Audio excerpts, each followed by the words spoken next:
হ্যাঁ, এটা একটা সোশ্যাল এক্সপেরিমেন্ট ছিল। আমরা আসলেই বিয়ে করিনি। নমস্কার, আমি তানিয়া।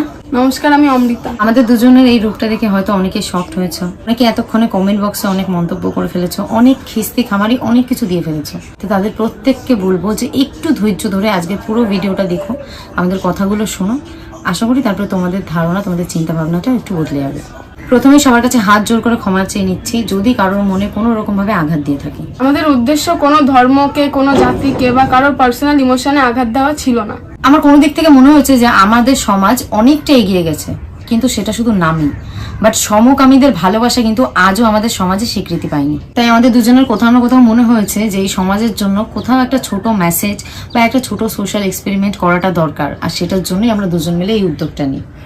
এটা হয়তো আরো অন্য বেটার অপশন ছিল মানুষকে বোঝানোর জন্য, বাট কোথাও না কোথাও আমাদের মনে হয়েছিল যে আমরা যদি সেই সিচুয়েশনে নিজেদেরকে রেখে দেখি যে সেটা হচ্ছে সমাজে কতটা অ্যাকসেপ্টেবল, আমাদেরকে সমাজ কিভাবে অ্যাকসেপ্ট করে না করে, নিজেদেরকে তাদের জায়গায় হচ্ছে আমরা নিজেদেরকে রাখতে চেয়েছিলাম। আর সেটাই আমরা রেখে দেখেছিলাম যে আসলেই তাদের জীবনটা কতটা কঠিন, মানুষের কাছে এই বিষয়টার অ্যাকসেপ্টেন্স কতটা বেশি। তারই সাথে সরাসরি LGBTQIA+ কমিউনিটির পাশে দাঁড়ানোর মেন হচ্ছে আমাদের উদ্দেশ্যটা বা প্রচেষ্টা ছিল। হ্যাঁ, এটা একটা সোশ্যাল এক্সপেরিমেন্ট ছিল।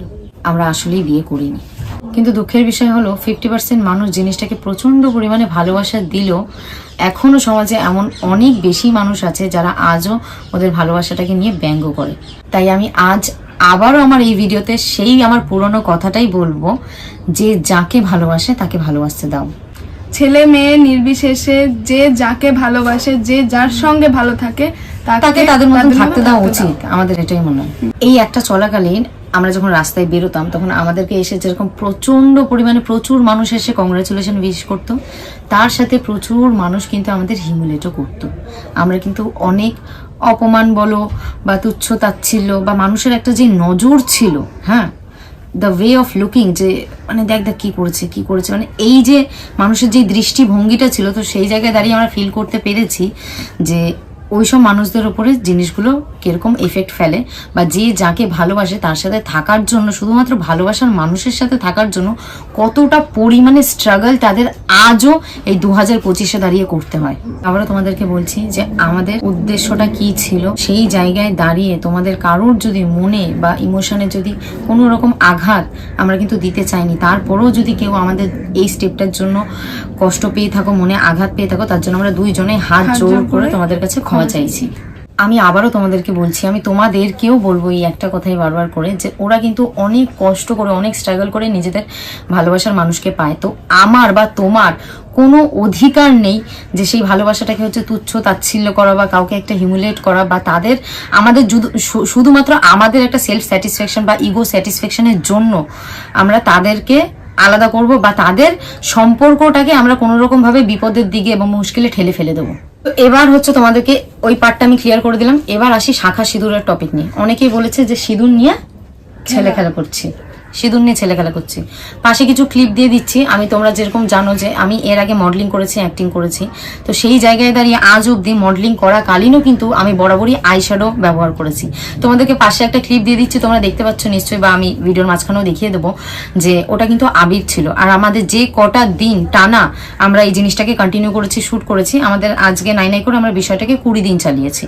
সেই জায়গায় দাঁড়িয়ে প্রত্যেকটা দিন কিন্তু আমি আবিরই ইউজ করেছি, কারণ আমি একজন সনাতন ধর্মের, হ্যাঁ, আমিও, দুজনেই আমরা বাঙালি। আমাদের কাছে শাখা পলা সিঁদুরের দাম অনেক বেশি। আমি সেই জিনিসটাকে প্রচন্ডভাবে রেসপেক্ট করি। সেই জন্য প্রমাণ সহকারে তোমাদেরকে এখানটায় দেখিয়েও দিচ্ছি। আমার ব্যাগে সব সময়ের জন্য এই যে, অনেকে যেটা অলরেডি বুঝেও গেছিল যেটাকে শাখা পলা ভাবতো, সেটা আসলেই হ্যাঁ চুড়ি ছিল, কোনো শাখা পলা ছিল না। এই যে প্লাস্টিকের চুড়ি, যেটা আমি 35 টাকা দিয়ে দোকান দিয়ে কিনে এনেছিলাম। আর সবসময় যেহেতু আবিরটাও ক্যারি করা পসিবল হতো না, সেই জন্য আমার ব্যাগের মধ্যে লিপস্টিক থাকতো, আমি এটা দিয়ে কাজ চালাতাম। যেটা অনেকে ধরেও ফেলেছিল, সবসময় একটা কথা বলতো যে দিদি তোমার লিপস্টিকের কালার আর সিঁদুরের কালার এক কেন? হ্যাঁ, ওটা আমি সবসময় লিপস্টিকই বেশিরভাগ টাইমে ইউজ করতাম, আর প্রথম দিকে যেগুলো দেখেছো হালকা হালকা নাকে পড়তো, তো ওগুলো আমি কিন্তু আবিরই ব্যবহার করতাম। কারণ আমরা যেহেতু সনাতন ধর্মের, আমরা সিঁদুরটাকে যথেষ্ট রেসপেক্ট করি। সিঁদুরটা কখনোই ছেলে খেলার জিনিস নয়। একটা অ্যাক্ট করছি, তোমাদের কাছে একটা সোশ্যাল মেসেজ দিচ্ছি, তার মানে এটা নয় যে আমি নিজেকে বিক্রি করছি বা আমার ধর্মকে আমি কোনো রকমভাবে আঘাত পৌঁছাচ্ছি। তো সেই জায়গায় দাঁড়িয়ে আমি এই বিষয়টাও তোমাদেরকে ক্লিয়ার করে দিলাম। আর একটা জিনিস যেটা, সেটা হচ্ছে, দেখো তোমাদেরকে একটা কথা বলি, সেটা হচ্ছে আমি কিন্তু চাইলে পরেই এই জিনিসটা কোনো একটা ছেলের সাথেও করতে পারতাম। তোমরা যদি এটাকে মনে করে থাকো প্র্যাঙ্ক করেছে পয়সার জন্য, ভিউজের জন্য, যেরকম ভাবে আগের ভিডিওতে সমস্ত স্ক্রিনশট আমি কিন্তু দিয়ে দিয়েছিলাম, ফেসবুকে থেকে আমরা 1 টাকাও পেয়েছি। এই জায়গায় দাঁড়িয়ে ফেসবুক থেকে কিন্তু 1 টাকাও পাইনি, সেটা সমস্ত স্ক্রিনশট আমার আগের ভিডিওটাই আছে, যেখানটা আমি বলেছি আমার বর ছেড়ে চলে গেছে, সেই ভিডিওটা আমি প্রমাণ দিয়ে দিয়েছি। এছাড়াও আমার সোশ্যাল মিডিয়া অ্যাকাউন্ট, যেটা আমার ফেসবুক অ্যাকাউন্ট আছে সঙ্গীতা দেবনাথ, ওখানে পোস্ট করা আছে, আমার পেজেও পিন পোস্ট করা আছে, তোমরা দেখে নিও। আমি কিন্তু ফেসবুক থেকে কোনো রকম কোনো আর্নিং করিনি। সেকেন্ড কথা হচ্ছে, সব থেকে বড় কথা, তোমাদের যদি মনে হয় এটা প্র্যাঙ্ক, তো প্র্যাঙ্ক যদি করারই হতো, এরকম সমাজে এরকম অনেক মানুষ করছে, অনেক রকম প্র্যাঙ্ক করছে, আমি কারোর নাম নিতে চাই না, যারা সামান্য ভিউজের জন্য, টাকার জন্য অনেক নিচে নামছে, অনেক নাটকই তারা করছে। আমি চাইলেই কিন্তু সেই সব দিকেও ঝোঁক বাড়াতে পারতাম, আমি চাইলেই কিন্তু একটা ছেলের সাথে এই প্র্যাঙ্কটা করতে পারতাম, এতে কিন্তু আমার ভিউজটাও আরো বেশি হতো, আমার আর্নিংটাও হচ্ছে অনেক চলতো, আর চাইলেই আমি এই জিনিসটাকে অনেক লম্বা টাইম পর্যন্ত টানতে পারতাম, যে আমার ভিউজ আসছে, আমার টাকা অনেক বেশি আর্নিং হবে। সেই টাকার খিদেটা কিন্তু আমার ছিল না, সেই জায়গায় দাঁড়িয়ে নেই বলে আজকে আমি এটা খুব শর্ট টাইমের মধ্যে এন্ড করে দিচ্ছি। আর তারই সাথে আমি কিন্তু যেটাই করেছি না কেন, আমি সবার আগে কিন্তু আমার ফ্যামিলি চিন্তা করি। এর আগে অনেকে আমাকে বিয়ে প্র্যাঙ্ক এইসব হ্যাড্ডা ম্যাডার জন্য কিন্তু আমাকে অফার করেছিল, আমি কোনোদিনও করিনি, কারণ আমার কাছে সিঁদুরটা ছেলে খেলা নয়।